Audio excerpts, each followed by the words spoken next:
trekt me aan, ja. Ja. Ik kan er niks aan doen. Nou, je zou altijd samen naar het kerk gaan. En ik kon je er mooi makkelijk komen, want ik heb protest van de reg. En dan nou even wat mij nou. De fontein in Dokkum, hier achter mij, sluit per 1 januari 2023 definitief voor eretjensten. Daarmee volgt de kerkerie van de protestantse gemeente Dokkum-Eelsum-Wetsens het advies van het kerkelijk waardebeheer op. De sluiting van de fontein komt voor de meesten die hier naar het kerkentag gaan als een hutgelach. Het hoort bij de gemeenschap hier ook. Het is echt een kerk die bij ons hoort. En dat is heel sneu. Wat maak je nou? Ik ken niks meer. De televisie.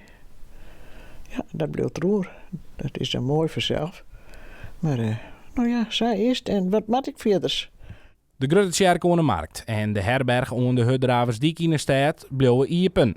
Over de toekomst van de Sint-Catharina-kerk in Eelsum volgt het letterenbesluit.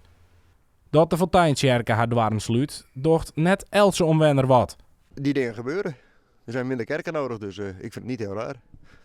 En meer woningen. Die kerk Jetty bij Zuid-Eerst bij deze week.